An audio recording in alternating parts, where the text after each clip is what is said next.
The fifth reason why buildings collapse in Kenya is the change in the intended use of the building.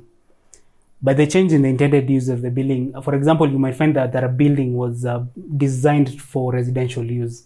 Imejengwa for apartments na vitu kama hizo. But eventually, because areas grow, it ends up being converted into a commercial space. And you'll find, for example, buildings in Kamukunji, and there's also a building in Nakuru. So that building in Nakuru, what happened is, it was initially designed to be a residential area, and then it was then converted to a commercial. And on the first floor, what they decided to store, they stored sugar. And you see, sugar is heavy, but just by itself. So on the first floor, they make a warehouse. They've stored sugar, and then eventually the building started failing. So the beams started collapsing in on themselves, and that's one of the reasons. And if you go to Kamukunji, but the Kamukunji is a whole other story, and I think we'll make a video about the safety of buildings in Kamukunji.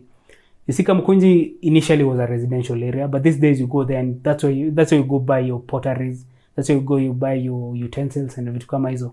And sometimes those buildings, especially I think around the market where you buy things, you usually have a lot of construction materials being sold. So you'll find people packing cement bags on first floor of buildings. Those buildings are not catered to handle such types of loads.